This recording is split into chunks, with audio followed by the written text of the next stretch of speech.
Welcome back. It's time for The Way It Is, where we discuss current ongoing trending topics in the political arena as well as current affairs. And we're starting off with the census that has been ongoing for the past 2 days. I don't know if you've been counted. Have you been counted? Not yet, not yet. In fact, because of counting, I had to leave Kisumu Saturday in the morning to make sure I'm back here so that I'm not only counted here, but be able to provide security for my family, just in case some of these shenanigans take advantage to come home. But I have not seen them. I waited yesterday, today. Earlier, I was told somebody came on Friday and said they would come on Sunday. They were after church. I waited for all of them the whole night. Did not happen. Nobody showed up. Yeah, it has not happened for me either. So I'm waiting also. And we're asking you on Twitter to tell us, are you impressed with the ongoing national census?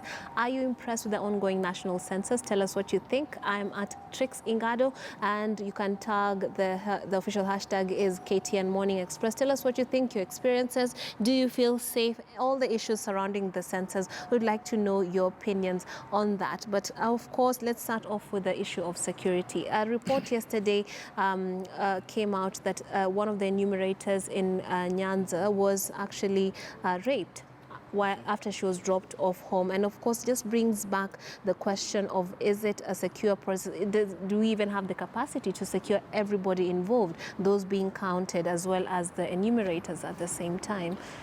That is a very unfortunate, very sad. I feel very sorry about that incident, and my prayers for the lady concerned. What now seems to be clear to me is that the arrangement, the organization for census was not properly done. Either people were too busy trying to recruit their relatives and friends to get these jobs. Yes. Or somebody somewhere is quick to get money. First of all, this thing could have been arranged. We have so many volunteers.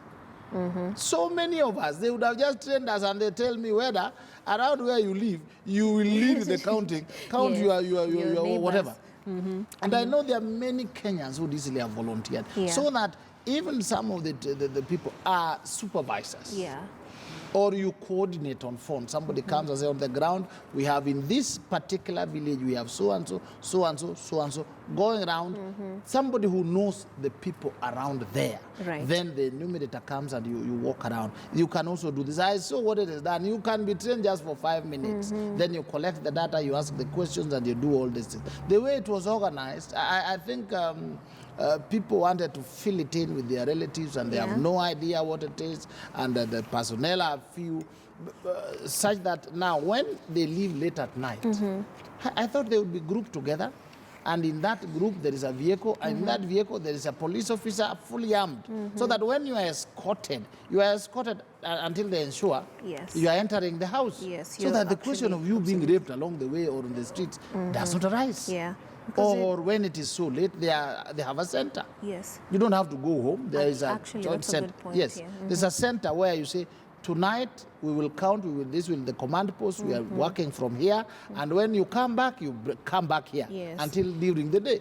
This kind of organization, I don't know what is wrong with the leadership at times. And if you want to just catch up with that particular story, we did run it last night, but it's also on page 5 of The Nation. We're being told enumerators raped by gang, robbed of phone and torch. And of course, those are some of the things that they need to use, especially the torch and that. And this was a machete-wielding gang that took her 19,000 worth phone and the things that she had, including a power bank, but just showing how vulnerable this individual is. And of course, this incident was confirmed by Nyanza police boss Vincent Makoha, who actually gave more details to the reporters on that particular incident. But of course, this story is still making headlines in other fronts. There are different angles that have been covered. We're being told that businesses are still bearing the brunt of census. A lot of us who are Arsenal fans were quite upset by the news that some entertainment joints were going to be closed down because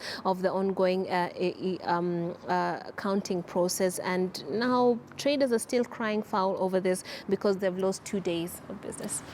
I think it is because the concept of census that we are now having and tinkled together with the concept of corruption and so on, we don't see a clearer picture. I really don't think you have to close businesses, close people. The only reason why people should be home is basically to security, to provide security and to ensure that the exercise is fast. But if it is poorly organized the way it is, then it becomes very expensive.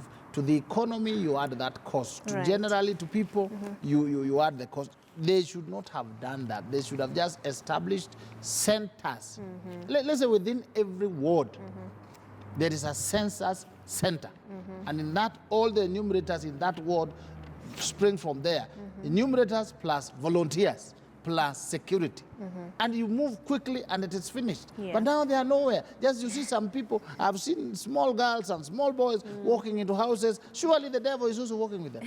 And somebody can walk in and say, before you count me, I'll do this. Yes, but yeah. I think somebody somewhere should be more brilliant.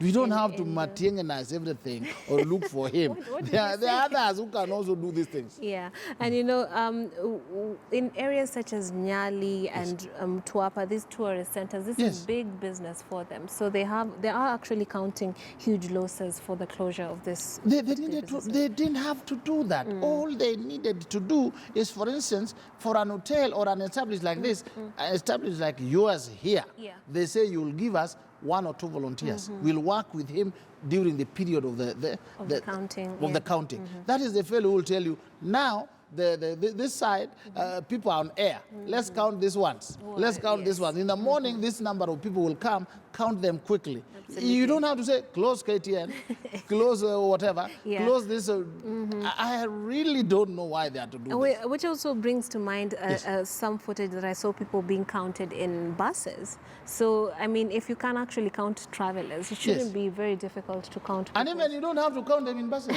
Some of these buses, you go to where they start. Do you understand? Station, you go to Easy Coach, say how many people are booked today, what time are they leaving, before they leave, we count them. Yes.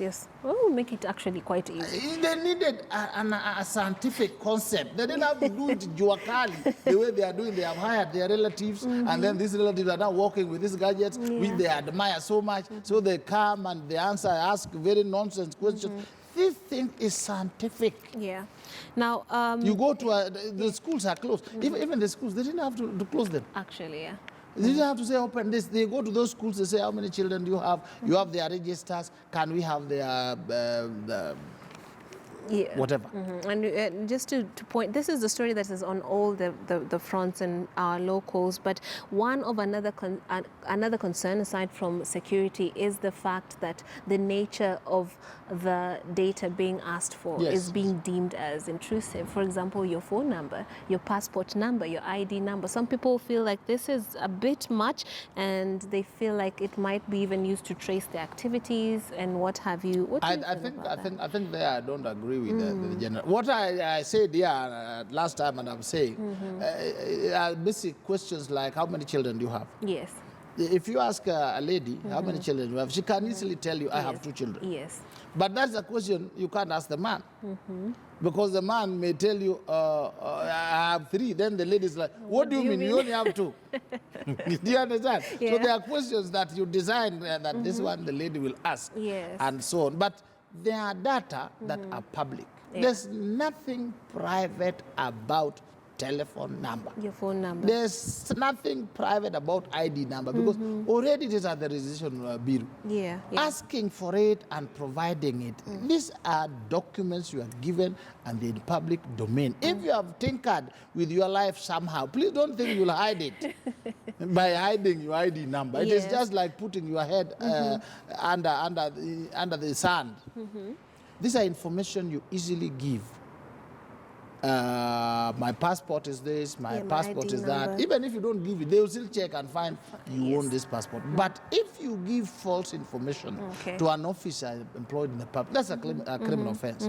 If you refuse to answer questions, that's also a criminal offense. But then, those who are also answering these questions, they also need to, because it is government, some of this information they have.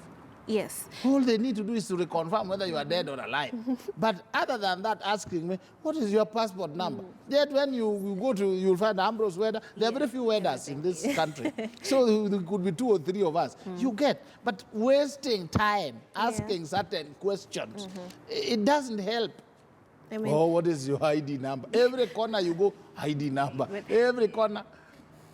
yeah, but we have the Amnesty International in a statement saying that unique identifiers are unnecessary. They feel like it's unnecessary to get the numbers. And of course, while you're saying there are also places where that you can get the data, there's the Huduma number issue, right? Yes, yes, yes. Why couldn't they have fused it? I think one thing which has not been said, and I consider this not very honest, the government should have said, apart from counting people, we want to get more information, some of which we will be using to collect revenue. This is, so they are doing it, but they will not tell you that. Otherwise, it's not just to count. What you count people for? Yes. To get more information, to get more people into the database. So some of this information is not for census purposes. Only. It is for building up data. So that when we are now looking for you, I saw a case in court where somebody was saying how the way she has feted somebody and entertained another person, 10 million, 20 million. The next person, ESCC will go and say, now let's see your finance records and your tax records. People don't seem to know this. So this information we give, they help the state to establish data. From there, decisions are made, including payment of taxes, assessment of your wealth, looking at ESCC will also look at it, and so on and so forth. They're just lucky that they're not taking pictures or photos of homes, because they can come and take a photo of your 500 million home, yet you are earning 120,000, and the ESCC will come and say, can we see these businesses? So the information that you see is not largely counting. That's why they look intrusive. Yes. But government should have disclosed that as we are going to minimize expenses by asking you for more at the same time. Because the biggest thing we are being told is this is going to help us in development and planning of our cities. But of course, as you say, it is more to help us in getting information that will be used in various. Planning is just a part of it.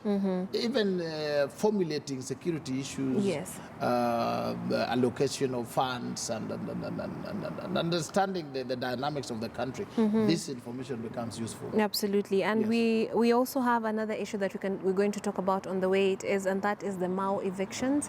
We have had leaders being very emphatic about it going to happen. A date was not given, but the CS in charge of that said it is going to happen. The government is ready, but then the anticipated eviction is going to affect around 60,000 families. What do you feel about this one? I really think government should never shout war cry, chest thumping. We are evicting. We are evicting. These are Kenyans. If they are in there illegally, you just remove them. You just ask them to leave. You remove them. Some of them may want to leave, but they have no choice. There's a way you walk into somebody's home, you see the structure, the way it is bending, and the way you can enter through all corners. And you know, this fellow cannot build a 10 by 10 house. When you ask them to move, they have nowhere to go to. And then they have no means to reconstruct. So instead of government shouting on TV, the whole world, eviction, eviction, eviction, they should be basically arranging, how do we get off these 60,000 people out of this place? It includes even hiving off part of the forest for them to settle. Let's not treat people like animals. These forests are ours. They are meant. God gave it to us so that we feed on it, we live on it. He did not give it that we are killed so that the forests grow. If there's human-forest conflict, you allow the human to live. We can plant more trees, we can plant other areas. 60,000 people is a small group of people. That if you got Piece of land. 1,000 acres, or no, even 500 acres. It's enough for you to give them half, quarter, half, and they live in there. Absolutely. Instead of going to burn their houses and to dramatize. So I expect my Wakili brother, Mr. Tobiko, not to play into the game of politics where you ban people. The Maasai cabinet secretary is going to evict the Ogier college and whatever. Let's not do that. Yeah. Let us be civil. And I, the president, Mr. President, Your Excellency, look at this so that we no longer talk about eviction. We talk about relocation. Relocation, rather. How comes you are not hearing evictions in America, in Britain, in Canada? How comes it's only in African countries where we are talking about eviction? Every time eviction, when a road is being made, eviction. And then we have demolitions. Now, we had some leaders giving their sentiments on that, and we had Senate Majority Leader Kipchumba Murkomen, among other leaders, giving their sentiments. Let's have a listen to what they had to say about the impending evictions, and then talk some more about this particular topic. Who live in Narok South are actually living in a trust land, and they are genuine buyers of land from titles issued by the people of Kenya, and by no means can they be categorized as forest dwellers. When people talk about this area, it may look like it is just a forest. These are settlements, and the adjudication of those areas started in 1973, like in all other areas, up to 1976, and people got title deeds. The people who are living in right now there are the people who bought land from original allotees. There is nothing like compensation for Mao. If you are in Mao, the title you have is a paper title. Mr. Weda, perhaps a legal redress should be a way to solve this? That's how that fellow who's talking about paper title is actually calling. He wants Kenyans to fight. Yeah. There is nowhere in land in the legal structure or in the demarcation of land where you call Mao. We have title numbers, parcel numbers, LR number this, title number this, all is numbered. Yeah. And then you can designate use. This one is a forest, this one is a road reserve, this one is a settlement. So when people settle, you look at it and say, where are we? Yeah. If somebody happens to be living in the forest, you can tell him, get out of the forest. Yes. If somebody says, look, I have a title issued by the Kenyan government. Yes. You can't call it paper. You understand? Because next time we will be calling other things paper. Papers, yeah. And then when we call them paper, people fight. Yeah. You look at it and say, okay, this part, although it was allocated to you and you settled, originally it was a forest land. Yeah. Therefore, we would like this forest to continue remaining where it is. There must be some times when you redesign boundaries to accommodate human beings. True. You redesign boundaries to ensure that losses are not so huge. But when some leaders come and say, those are papers, other leaders are saying, no, these people were given land, they have title since 1993. It means there's a cause for discussion. There's a claim to look into and a decision made as a country, not like a banana republic, not voodoo decisions. So, brandishing eviction. Yeah. I think now I can see that Honorable Murkomen. They are now feeling the heat. Yes. Because they are on the sidelines of government. Before, they were in government and they were brandishing the same eviction. Now it is them feeling the heat. That means that even those who are now brandishing an eviction today, your day will come when you also feel the heat. Because what goes round comes round. The Bible says, God says, there's nothing new under the sun. So what you do today will be done to you.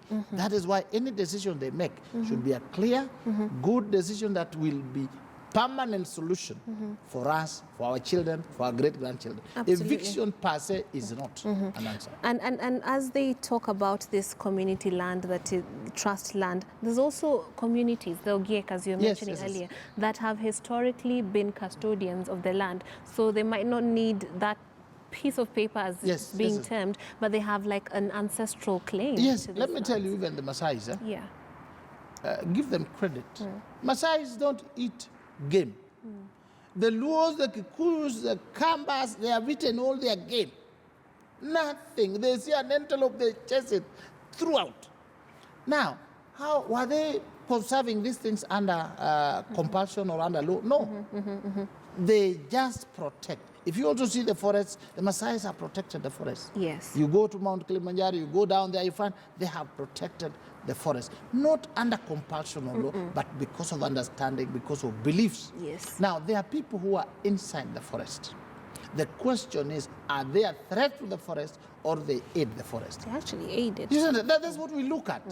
It's not about title. Some people live inside the forest. And they conserve the forest. And they don't even protect cut the down forest. trees. They don't They even just cut. live It is amongst against their the- tradition even to Yes. do it. Mm, Now, it's why do taboo. you evict them? You just want a closed forest without human beings. These things, God created them and said they are good. Yeah. And then he gave us dominion over them to be fruitful, to multiply them. So that when I'm in the forest, you better come and ask me, you found one tree, how many are there today? Yes. You don't just say, here, atutaki kuona binadamu. That kind of punitive Thinking, approach yes. is where the problem lies. And of course, they need to be. It needs to be looked at in that form. And of course, some of the rhetoric Yes. that comes out during campaigns has to do with land reforms. I think now they want to move them very quickly because Team Tanga Tanga are outside. They are on the sidelines of the highway. So you find where to hurt them. Yeah. But otherwise, it is the people who get hurt. We need to rethink about it. 60,000 people is a small number. It is, yeah. Very small number. Even though the people have been out of the Amazon, which accounts it's for about 20% of our oxygen. Okay? And it's been preserved. And so now it is burning up. Burning up. True, yeah. Burning up. So you need the creator of all things himself to intervene. yes. So let's not mishandle people. You can remove them, but when they put fire in the whole Mouth forest, it burns. do you do, yeah? Just let's treat people as human beings with dignity. Yes. And now, as I was talking, I was saying earlier, land reform. Is this Yes. something that could help sort this out, as our leaders are talking about referendums and the constitution and what have you? Is this one of the issues that has fallen through the cracks as that can actually help the common Mwananchi on the ground? I think looking at land would be very vital. Yeah. But it requires a lot of soberness because Quite a lot of emotive. land is in the hands of very few people. Yes. And they are using it as for dressing. They're just admiring it. It is just greed. Yes. Yet land is for production only. So when you touch land, you are touching who A is raw who nerve, yeah. in this country. Remember, the major wars of the world are fought on the basis of land. True. Therefore, touching on land itself can grow this country or bring it down. It depends on who are involved. For now, I think because we have many challenges, basic ones are about basic food, not high food, basic medicine.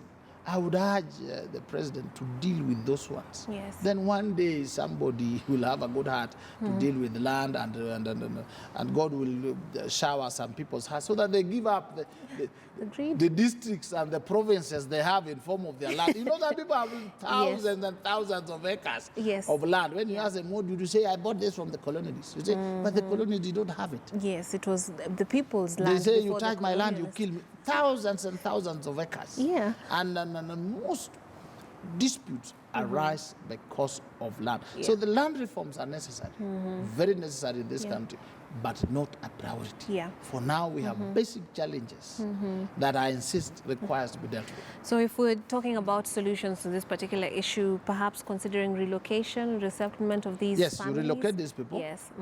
There are some who are conserving the forests inside the forest. You leave them there, you confine them, and then there's some kind of code the dealing. There are Yes. those who eat from the forest. Yes. You understand? You go there, you get honey, you get herbs. Even You medicine. understand? Yes. Yeah. Just like there are those who eat from the city. You take them to the forest, they'll be dead.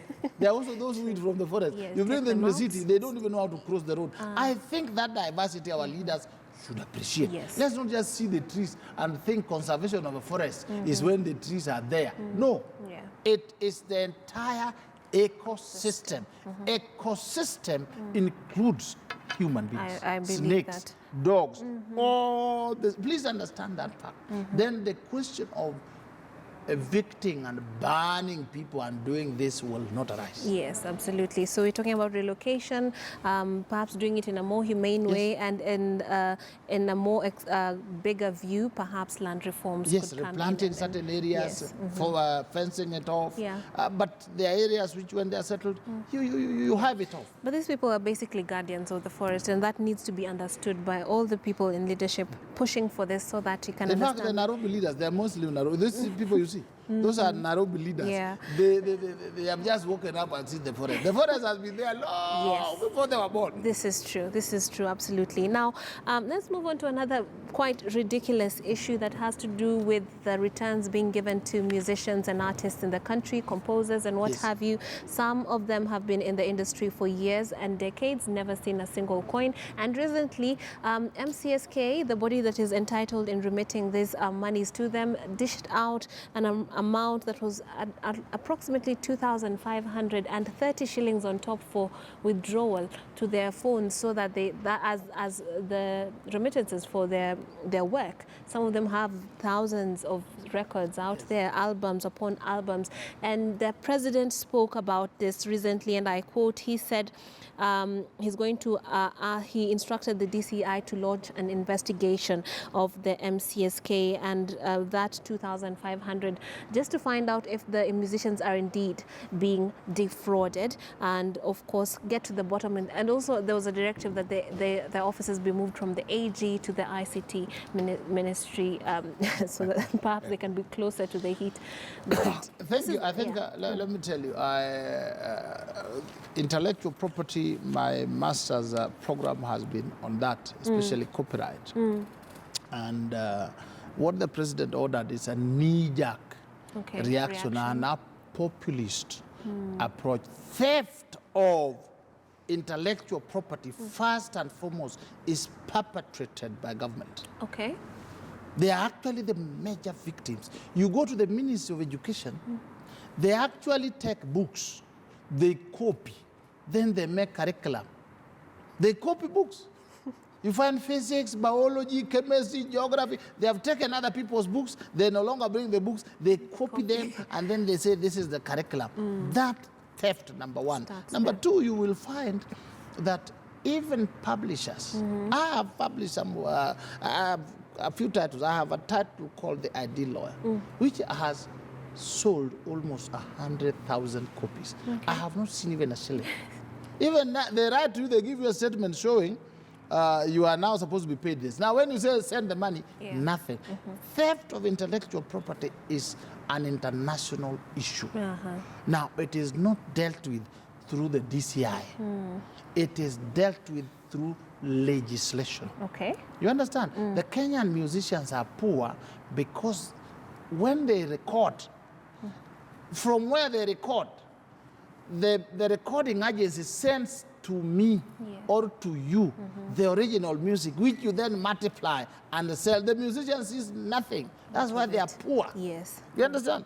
Now, their counterparts in America, you cannot do that. Yes. Even a funeral procession and filming as is copyrighted and is sold. Here, we have no control because we don't control the internet, we don't control anything. So what the president is saying, he just wants to victimize a few stations, radio stations, TV stations that are playing music, and then those music copyright society follow them, then they pay some token, then that is what is distributed amongst everybody. Because you can't tell whether the Matthews music was played the whole day or number of hours. Even the monitoring system is poor. So ordering the DCI, I think the president was misled. It is a question of legislation controlling ICT, controlling the source, and then limiting the market side that people pay for it. I listen to music. Even today, when you want to walk out here to buy original music, where do you get it? You just get people selling along the street. So even the musicians have a role to play. They don't. So what the president has done was to make the funeral people feel a bit happy, feel a bit nice, and then everything now refer to DCI, refer to ECC. But that is not the solution. If I was next to him, I'll tell him, Your Excellency, as a politician talk, but as a solution giver of a country, please, that is not the way. Now let's listen to that clip of the president giving that directive about the NCSK before we get deeper into this particular topic. Ofisi ya copyright tumeonelea ya kwamba haiko pahali ambapo inastahili, kwa sababu sasa ofisi ya copyright iko kwa ofisi ya Attorney General, na Attorney General na watu yake hawana njia ya kujua ni nini imewekwa kwa mitambo, kwa nini. Si ni kweli? Hawa kazi yao ni ya uwakili. So tumesema hiyo copyright board haswaya wana muziki itoke kwa AG ipelekwe kwa ofisi ya ICT. Na pia nimeamurisha waziri wa ICT ya kwamba mbele ya kurenew license ya broadcaster yeyote, mbele ya kurenew license ya telecoms yeyote, Safaricom yote hiyo, mbele ya kurenew license, kwanza wahakikishe wamelipa wale waimbaji ambao wameweka content yao kwa hiyo station. Kama hawajalipa, hakuna license.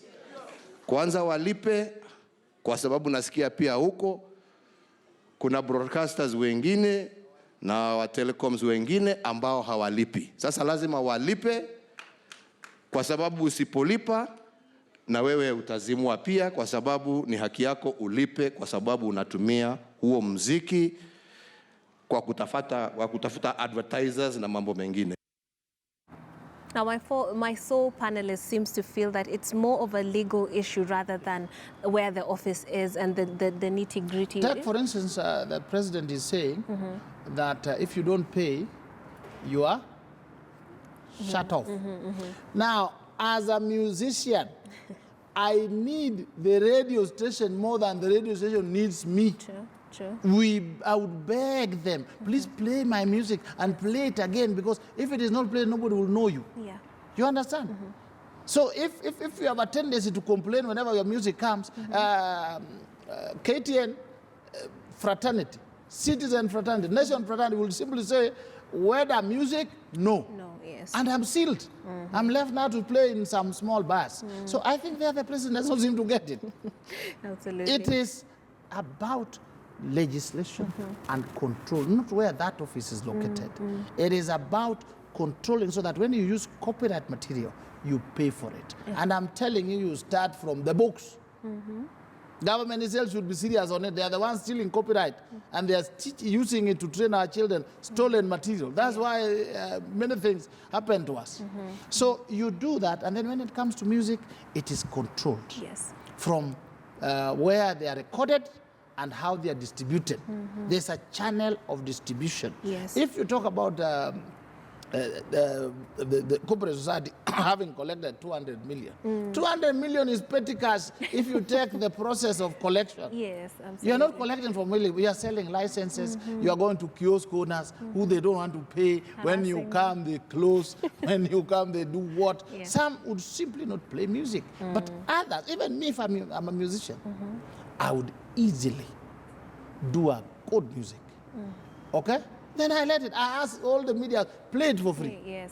Actually, this is Play it for free. This is something that most of musicians are saying is if this 2,500 is all I'm going to get from MCSK, then it's okay. Even the well-known musicians like the late Franco in the rumba world, they were not collecting copyright from us. It was cassettes free, and then and Franco. Then you start earning for appearances. Yeah.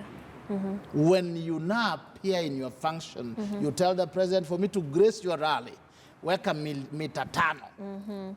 But otherwise, playing something small and then you walk around with it 200, and then if anybody plays it, it's arrested. We will not play some of your music. We will play music from America, Britain, Tanzania, Uganda, and then we leave local ones. Absolutely. I didn't hear about the Matthew until he died, until now the president had gone to bury him. You understand that? Yeah. So, which is unfortunate. The publicity we also get from the media houses is critical. The reason why I have not sued some of my local publishers, book publishers, is although they are stealing from me, but they are distributing the book and my name is growing. Yes. If now I write others, I would be able to claim for it. Absolutely. Otherwise, the solution the president has provided will kill the very musicians Yeah. they're talking about. This media house will simply shut down, tell their radio stations, Focus on so other and so is music. too aggressive, so and so is too aggressive. Please don't play their music.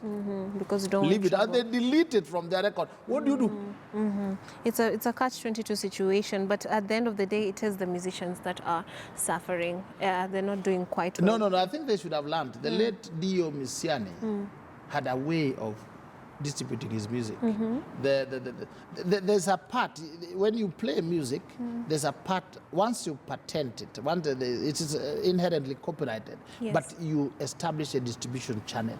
All these musicians do not have a distribution channel. They also, even when they take it for recording, they are sponsored. They have nothing.